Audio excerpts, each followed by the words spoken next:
saya juga dikasih tahu bahwa kemarin itu ada penyumbatan di pembuluh darah saya gitu sebesar 99%. Wow, amazing gitu ya.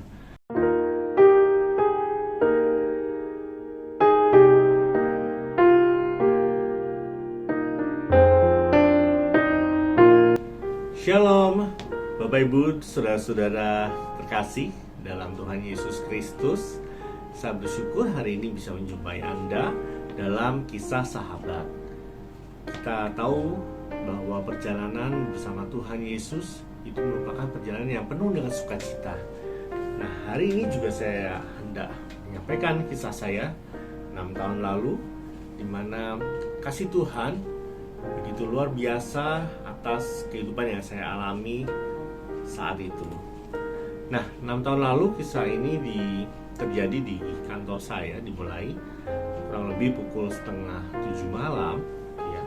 Saya masih di kantor dan ceritanya hendak siap-siap mau pulang ke rumah karena besok pagi saya harus pergi ke Semarang karena ada acara kantor ya, sebuah event yang cukup besar, acara tahunan kantor yang dihadiri orang-orang dari seluruh Indonesia, dan saya dan tim akan pergi dari Jakarta ke Semarang pada esok pagi. Oleh karena itu malam itu kita bergegas cek mana yang masih kurang supaya kami bisa segera pulang. Dan kebetulan sore itu juga pada waktu mau pulang, atasan saya bilang bahwa mau ikut gitu ya, karena dia nggak bawa kendaraan. Oke, boleh Bu, gitu saya bilang. Oke, karena saya lagi di lantai 3 posisinya saat itu, dan meja saya ada di lantai 6. Kemudian saya pikir saya pakai tangga aja deh gitu ya, biar saya cepat sampai ke atas, karena nunggu lift kadang suka agak lama seperti itu.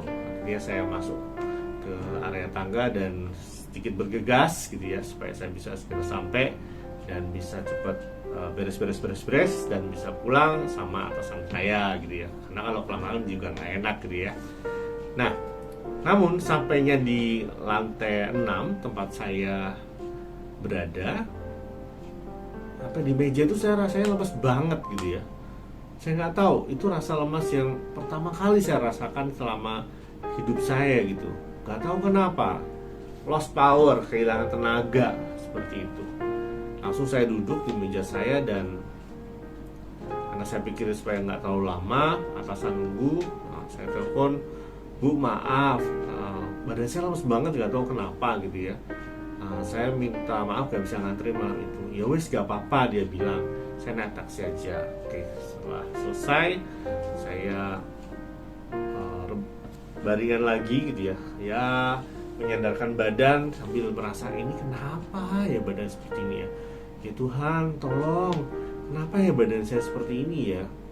Kemudian saya coba lihat jam. Nah, kali-kali saya mungkin telat makan gitu ya, karena biasanya kalau telat makan tuh saya suka lemes gitu ya. Nah, namun sepertinya enggak, kayak tadi baru aja makannya siang ya. Maksudnya nggak begitu jauh gitu dengan jam makan sorenya gitu, karena nggak biasanya gitu jam-jam segitu tuh udah merasa seperti itu. Nah, setelah itu saya mulai merasa kayak ada asam lambung gitu ya, naik ke atas terus bikin saya rada sesek gitu di dada saya seperti itu. Kemudian nggak berapa lama kayak pusing, diem amat sangat. Kok ya ini kayak mirip kayak saya kalau lapar gitu ya.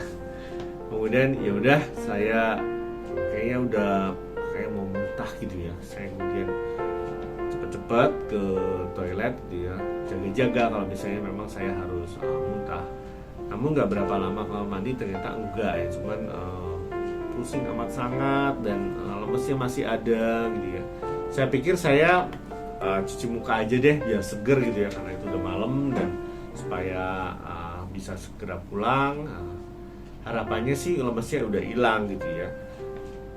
Cuci muka, seger, masih berasa seperti itu. Aduh, kenapa gitu ya. Saya pikir ya udah deh, kalau buat ganjel-ganjel mungkin saya minum teh hangat aja gitu ya, supaya nanti perutnya nyaman, jadi setelah itu saya bisa makan dan badannya bisa nggak lemes lagi gitu ya. Nah, kebetulan ada yang bantuin bikin teh, kemudian diantarkan ke meja saya dan saya minum. Enak sih perutnya, tapi kok gelingnya itu masih ada, pusing, terus lemesnya juga ada, dan nggak lama ada muncul rasa nyeri di dada, terutama di sebelah kiri saya. Makin nggak nyaman, aduh, sandaran nggak enak, rebahan gini juga nggak enak. Ini ya udah, mungkin saya kalau selonjoran gitu ya di kursi atau di ruang meeting akan lebih nyaman gitu ya. Akhirnya saya pindah ke ruang meeting sana supaya lebih tenang, sehingga saya bisa baringan, ambil waktu supaya bisa segera pulih dari rasa lemasnya itu. Oke. Nah, kebetulan di kantor memang tinggal 3 orang termasuk saya gitu ya, dan 2 rekan saya juga memang lagi siap-siap karena besok kami akan pergi ke Semarang bareng seperti itu. Nah, sekitar 20-30 menit di ruang meeting, ya saya masih bergumul sih dengan rasa lemas saya sambil, aduh Tuhan, gimana ini? Tolong Tuhan supaya badan saya itu segera pulih gitu ya. Saya nggak mau kayak gitu karena besok itu ada acara gede gitu, dan kami bertanggung jawab atas acara tersebut. Nggak lama ada teman yang tengok, kemana aja dicari-cari di sini gitu ya, di ruang meeting.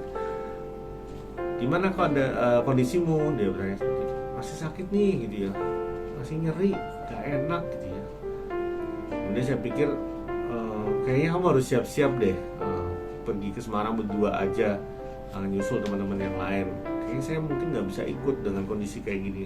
Hopefully sih, semoga malam itu pulih gitu ya. Tapi kalau enggak, ya udah, coba kamu ambil catatanmu, saya kasih beberapa notes supaya besok kamu dan teman-teman lain bisa running acaranya dengan baik. Seperti itu. Akhirnya dia balik ke mejanya dan balik lagi udah bawa laptop. Terus kita sambil sakit, saya selonjoran, ya kamu ngomong deh listnya apa dan saya nanti yang nyeletukin gitu ya. Dan sambil meeting datang teman saya yang satu lagi gitu ya. Dia datang bilang, sakit apa lu? Saya kasih tahu saya ada rasa nyeri dan lemes banget. Kemudian dia nyeletuk, wah, lu jantungan kali gitu ya.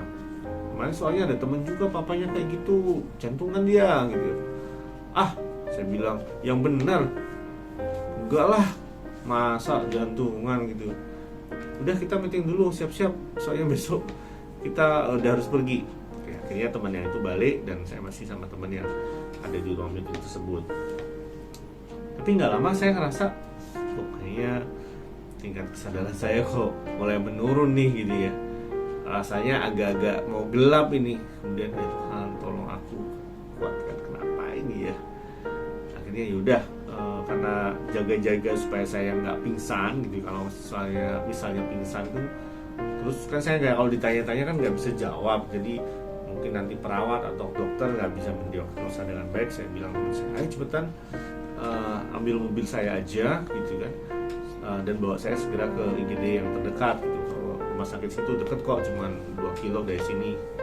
Akhirnya rekan saya segera kontak saya yang satu lagi tadi, dan dia bawa kendaraannya ke tempat parkiran dan saya dibawa ke tempat parkiran dan masuk ke kendaraan. Dan akhirnya kita jalan cepat-cepat gitu ya. Puji Tuhannya sih lancar ya sore malam itu.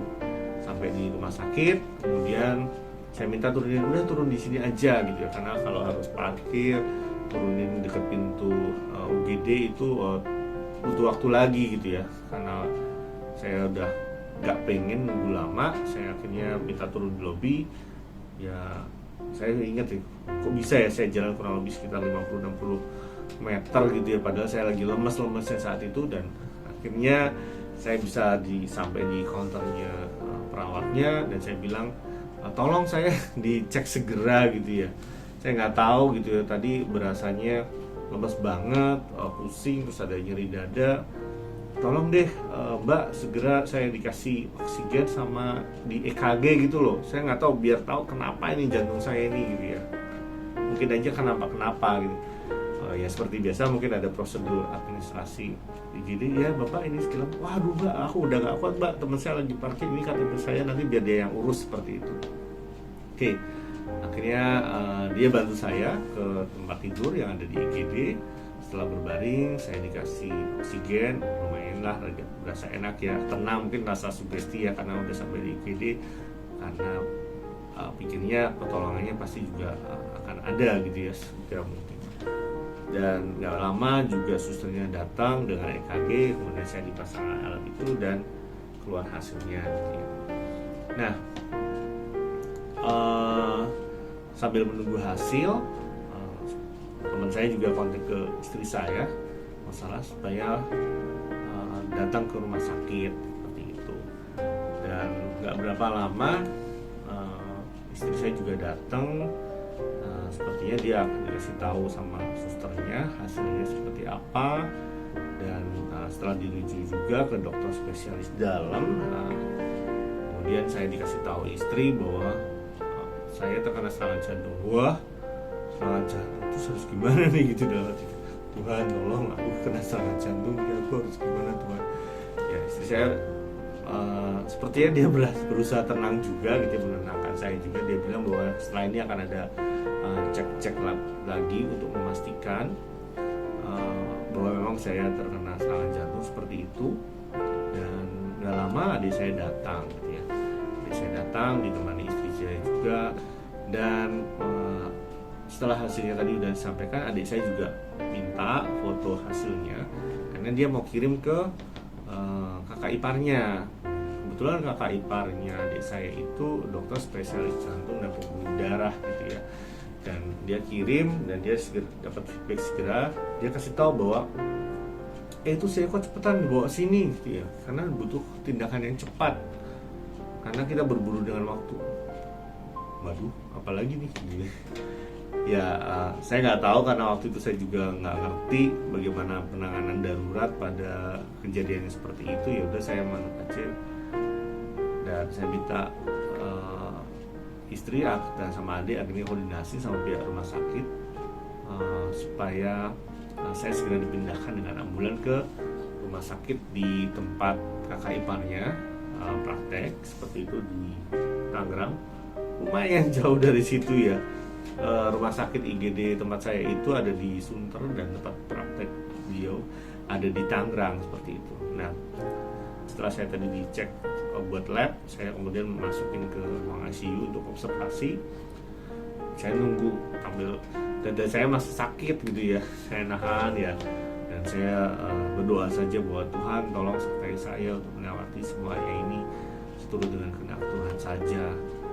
Ya, nampaknya koordinasinya nggak mudah karena sejalan beberapa lama, baru mungkin menjelang tengah malam gitu ya, saya dipindahkan ke rumah sakit sana dengan ambulan. Istri saya ikut di perjalanan, dan dia tenangkan saya, kasih tahu bahwa sudah ada dokter yang nanti akan support untuk menangani, sudah ada tim perawat juga, kamar operasi juga sudah ready, kamar perawatan juga sudah ready gitu ya.